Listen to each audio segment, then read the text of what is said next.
Hey everyone, it's me, Kirk Mastin from Mastin Labs, and on today's episode of What Makes This Photo Great, we're going to be talking about bridal portraits. It's spring, it's the season, we haven't had that many weddings for a few years, it's going to be huge.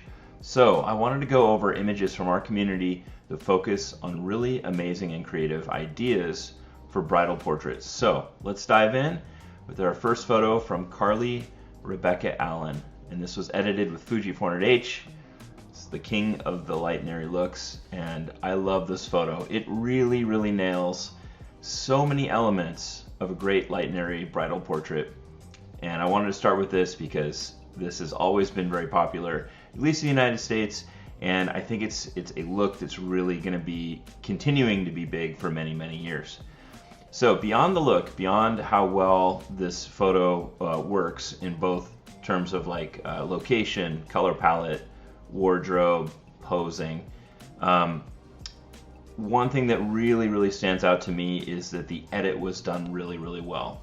So I think this has to do with it being overcast. You know, we have really nice even lighting that's just evenly spread over the couple, but it's just a very nice soft edit with Fuji 400H, and it just captures that kind of light and ethereal look. Going beyond the really neutral color palette, so he's wearing a gray suit, she's wearing kind of a champagne colored outfit, and then you've got, you know, a fairly neutral color palette in the background. Beyond all that, we have some really nice compositional elements happening here too. And normally I wouldn't want a couple to be this close to their background. So you see this like kind of flower arch behind them. It's almost in the same plane of focus, or it is in the same plane of focus. So Carly shot at a wide aperture, but not wide enough to blur out this flower area. And it actually really works this way. I love it this way. So we've got this chateau that's kind of more blurred out in the background, but it's not so blurry that you can't tell what it is. And then a middle layer is this flower arch and the couple. They kind of make it up together. And the reason that it really works for me is that Carly placed her couple right in the middle of the arch. And so there's enough of a difference there between the arch and the couple that my eyes aren't confused by the amount of detail. So often people will use very shallow depth of field to isolate the subject, so there isn't kind of an interference in the detail between the subject and the background, so that you can see the subject clearly. But in this case, it works anyway because of the natural shape of this arc. I know it's a small detail. I know a lot of people are probably just going like, duh, but it's very clever. If they had been moved over just even a foot this way or 2 feet this way, it would not be as nice of a photo. There would be kind of a crossover between the arch and the back of her head or the back of his head, and it wouldn't work. So I really like this photo. There's not much I would maybe even change with it.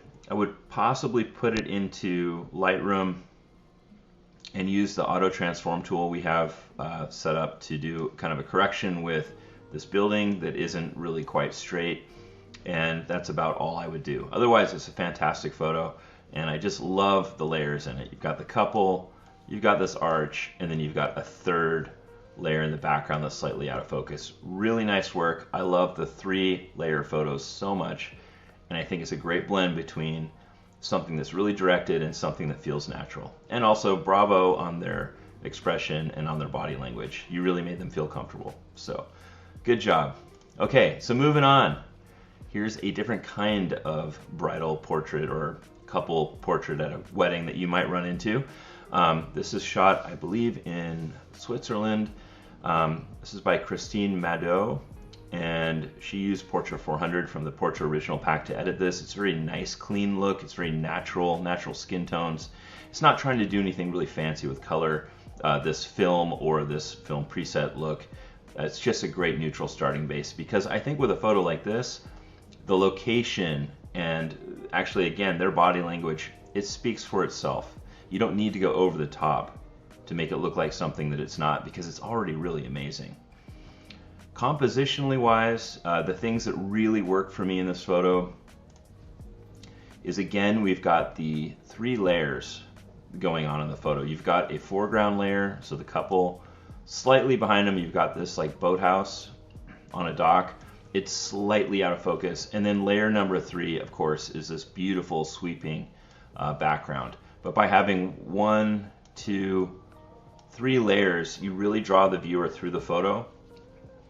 And the way I kind of enter the photo, my eyes, is I start here and I'm going like this. So when I look at the photo, I look at it and I go, man, amazing view, love this lake, and my eye is kind of doing this circle back to the couple in the corner. That really works for me. I love it. If you zoom in, you look really closely here at the couple. Their hands have a really nice placement. Oftentimes, the thing that makes a photo feel awkward or forced is kind of unnatural hand placement. So when I was doing a lot of like bridal portraits, I would really focus on what are the hands doing first, get the hands sorted out, then get the couple closer together, and then allow them or give them time to just be themselves, like kind of back off, let the moment breathe a little bit, and look for something that's real. And this is nice. She's looking straight in his eyes. He's leaning forward. You know, they're touching heads. The more points that touch between a couple, that can be very expressive, can really bring the photo together. But they've got good body language. I don't mind that they're cut off at the knees. It's fine. If this was cropped any lower, it would feel awkward, but I think it's up high enough that it works. And it's great. There's a lot of space here. There's also a really nice use of the rule of thirds. This is very classic, but you've got the couple right here in a point of interest, and then you've got the door of this boathouse kind of anchoring the other side of the image. There's also kind of a really nice triangle here between this beautiful vista, this building that gives a little bit of weight to that side, and then the couple that kind of anchors this side. So great photo, love it, Christine, and thank you for posting it in the Mastin Labs Facebook group. If you haven't already joined the Mastin Labs Facebook group, please head over there. There's lots of good photos, lots of good information, and we're constantly teaching and sharing, helping everyone become the best photographer they can be. So this one kind of slipped under the radar in the group. I'm not normally a huge fan of big optical effects. It can be overused, but I think that this really, really works. It's very simple. We're not trying to blend two very different images together. In fact, this isn't a double exposure. It's just a shot through a prism, but I really like the energy in it. And the first thing that it made me think of, or what Diana Lustig did, is it made me think of Cannon Beach down in Oregon, and there are these big, whoops, wrong tool. There are these big pillars that go out into the ocean that look kind of like that. And when I saw how the prism had, scattered this couple around the sides, I could see that. It almost looks like a rock formation on the ocean, but at the same time it's them. And it's just really cool. My eyes are kind of being drawn up from the corners to them. This is kind of the place of least confusion on the image, and it's just being used to really good effect here. And then they're repeated down below. I did a little bit of digging, and I saw that Diana had used this kind of like prism filter on her lens. And yeah, it's just what a great tool to have in your toolbox if you want to just try something a little bit different. And that's what I'm trying to do actually with all of these photos that we're looking through here, is showing you different ways that you can be creative with your couple. These are all in very different styles, from very light and airy to more dark and moody, but they all bring something creative, a bit of creative energy to make these interesting for your clients. So great job, Diana. You had really nice backlighting here. You overexposed for the couple, which you need to when you're shooting into the sun, and you let the sky go white. It's totally fine. It looks great. I love it. So great job. Okay, moving on down the line. This one kind of hits close to home for me because I was a photojournalist for many years, at least probably 15 years. I worked as a photojournalist for both what was the name of the paper? The Arizona Sun. Well, the one in Flagstaff is very embarrassing. I can't remember the name of it.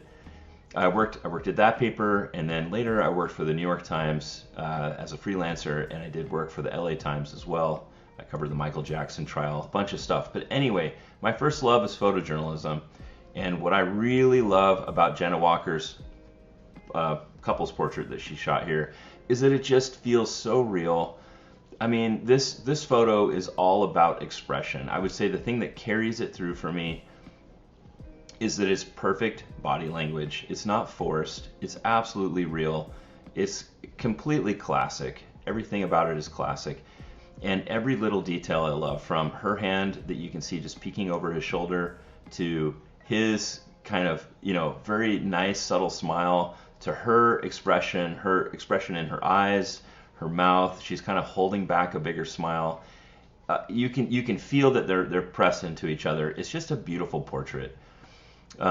Just wonderful body language, appropriate use of depth of field to get these details back here to kind of melt away into the background. And then there's other little details that I absolutely love. I love these little raindrops on his jacket. They just kind of stepped out from under the rain. That's perfect. And I also like the repetition of the bouquet down here with his lapel. These colors kind of anchor the photo for me. These cool colors and then the warm colors of their face. It's a really nice contrasting color palette, and then it's repeated again in the brick in the background. So it's really kind of a two-color portrait. We've got a kind of darker peachy color, here, including their skin tone, and then we've got it offset by a sage green, kind of blue-green color in the floral arrangements. So absolutely love it. All the details are great. I love his bow tie. Love her necklace. It's really classic and really well done. I don't know what else to say, but you just nailed the actual expression. And for photographers watching and you get really hung up on technical stuff, and I'm about to show you some kind of more technical stuff, don't forget, at least to me, honest expression, real expression like this, like a real moment, that trumps all the technical wizardry in the world. These are the photos. These are the photos that are going to matter, both to the couple and to the rest of the world and to your career, frankly. So never forget that the foundation is real love, real connection, the weight of real emotion. That's where it's at. So good job, Jenna. I love it. All right, so moving on. Now we're getting to technical land here. From one of our most talented and technical photographers in our community. Noki Robles is from the Philippines, I believe. I've seen a lot of Noki's work in the group. I always love it. This picture just kind of stood out to me because it's just a great and very interesting use of using a remote flash to create kind of a dramatic effect on a otherwise probably very cloudy day. If there wasn't this flash, so let me explain first of all what's happening. Behind this guy right here, I think, is a little flash, probably right there, and there's a stand that you can't see because he's blocking it, and it's connected to the boat. And this is triggered by a little remote. That's my little remote symbol from the photographer's camera. So the photographer's camera's got a little transmitter in the hot shoe, and it's going to the flash that's behind this guy. And I believe that Noki is underexposing this environment and then letting the flash overpower from behind, and we actually have the flash wrapping around him, bouncing off of her, and actually illuminating his face, which is just absolutely wild. I love it. And it's also illuminating parts of this boat. So without that flash, you wouldn't see the highlights here on this pontoon bracket thing or on the front of the boat. You wouldn't see that. And you also have this nice rim lighting. So it's a simple technique, but it has to be executed correctly, and it's really two parts. One is that you need to hide your flash if you're trying to really do kind of this backlighting situation, or you're going to have to erase it later in Photoshop, but try to avoid that if you can. And the second part is understanding the ratio between the flash and the ambient exposure. So Noki dropped the ambient exposure and then compensated with the flash, and you get this really beautiful cinematic effect. So bravo, really good stuff. And if you want me to go into more technical photography, like remote strobes and things like that, please leave a note in the comments and we can start making videos on some of the more technical aspects like strobes, prisms, etc. But never forget, at least for me personally, it's about this. This plus technique like that, okay, that's totally amazing. But never forget, everybody, real stands the test of time. But this is just absolutely fantastic, and they're having a great moment here too. That feels not forced at all, so I love it. Okay, so we're moving on. This photo is by Sarah Sell. It is edited with Tri-X. I just, damn, I mean, this is just an amazing photo. I don't know how it slipped under the radar in the group. It didn't get that many likes or anything. I don't know. To me, this is like the cover of Vogue magazine. Like, it's perfect. It's perfect. I don't know what to say.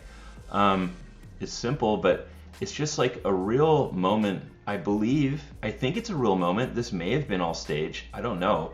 It feels like a real moment at a wedding, at the reception, where the bride and groom are hanging out. But it's just captured in a way that just really draws me in. And it's interesting because often in a lot of photos like this, the focus is primarily on the female or the bride in the photo. The guy is kind of an afterthought, like no one cares, which is unfortunate because, you know, there's a lot of opportunity with two people in the photo to make both of them have emotion and feel interesting. But Sarah did this in this photo. I mean, his expression is fantastic and her expression is fantastic. And the details, again, the hand placements are amazing. They make sense. Here's his hand tucked into her waist. The way that she's holding this cup is so interesting to me. It wouldn't be as good of a photo if she wasn't holding this cup. If her hand was just like resting down here, not as interesting. But this whole body language here, you know, coming through to the cup, coming through, you know, to his hand, I love it. And then the connection here between their foreheads, like any kind of pointed connection between people. So we've got one here, we've got one here, and we've got one here. That is great. There's a lot of energy there, and I love it. It's a simple edit. It was an overcast day. It's just Tri-X, bada bing, bada boom, easy. But again, it's the moment. The moment that Sarah saw and captured is what makes it. And then also just like chilling out on the edit, not doing anything over the top. This is just super classic, timeless black and white. So well done. I love it. I love it. If this couple doesn't put this in a huge frame, like printed on really nice rag paper with your signature on it, Sarah, then man, that's a shame because it really deserves it. So great job. All right, so rounding out our last photo of this session. This video is by Stuart Ganderton, who is in the UK, I believe, somewhere. But Stuart, man, I don't know how I missed all of your photos in the group before. I didn't miss them. I think I know why. I think it's because you're in a completely different time zone than me. You're like 8 hours different. So by the time your photos are posted and then I see them or I don't see them, they're like buried down the news feed in the group. But man, you got a lot of good stuff. It was very hard to pick which photo to show. But you live in like gloomy, you know, British Isles somewhere, and you make it work. And I really respect that. I live in Seattle where it rains like 25 out of every 24 hours, and I had to deal with the same stuff. You make it work, man. It's good. I picked this one because it just, the composition, the lighting, the kind of Game of Thrones feel, I just really dig it. I think this is from a wedding reception or maybe a styled shoot you did with a wedding couple. I know I'm 100% sure they're a real couple. It's not just models or anything, just their body language. It just feels very intimate and real. I love that you created a mood with off-camera flash. And man, oh man, that is hard to do, but you did it. The flash is somewhere over here. Here's my little tripod, and it's just shooting light this way, and you see that they're lit up along the side and a little bit of the barrel. I think you must have had some kind of like large softbox over here to get this really nice light. It's just beautiful. Okay, so you had a tripod with a light over here, okay, with a softbox, I'm assuming. But you also have a lot of natural ambient sources. You have these candles in these little candle holders here, and then you've got these fairy lights in the trees. That combination of really interesting tungsten light and then the cooler flashlight Okay, and plus this mist just gives it a real atmosphere. This is like a bonfire or something that's gone out, but it's creating this mist that's going up in the trees, and it's absolutely beautiful. Okay, so I love the use of off-camera flash. I love how you balanced it with the tungsten lighting. And the last thing that I really love is that compositionally, there's a lot of interesting things to look at in this photo. It doesn't have a shallow depth of field at all. I mean, everything is in focus, but you've got this kind of zigzag happening through the entire photo. Those are kind of the major lines right there. And it's just a very interesting composition.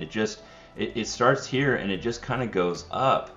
And I can't frankly say that I've ever seen that composition. I mean, I think some of it is accidental because you can't control the smoke, but there's a lot of nice elements in here that really keeps my eye moving around. I'm studying primarily this side of the photo, and I always keep coming back to them. I love it. If there was only anything I would change about it, the only thing is I'm not a huge fan of this ratio, this 35mm frame ratio, standing upright as a portrait. I normally chop off the top or a little bit of the bottom to make it a little bit shorter, like 4x5, but I mean, every video out of 300 videos I've done, I talk about that, so that's just a personal thing. But otherwise, I wouldn't change a thing. Bravo, well done, and I love it. So, I hope this was helpful to everybody. We covered everything from light and airy using just natural light, soft light from an overcast sky, to a little bit harder light in a beautiful, huge vista, to we don't even know where we are. We just use this amazing prism by the beach and overexposed for the background, to just the best genuine moment, again, and under that soft light, under an eave, to something more technical with Noki putting the hidden flash behind this guy and underexposing, to again something classic, natural light, and then again to using flash plus ambient. All of it is very interesting, and if you experiment with these different styles with your wedding photography, it is really going to set you apart, so don't be afraid. If you enjoyed this video, please like and subscribe to our YouTube channel. It makes us so happy, and it really encourages us to keep pumping out these videos. If you are really wanting to find a wonderful community of people to hang out with online, our Mastin Labs Facebook group community is open to everyone, and we just want to see you succeed. So don't be afraid to come and join us. It doesn't matter if you own anything we make or not. We're just there to lift you up and make your life better. So until next time, I hope you have a great day and happy editing.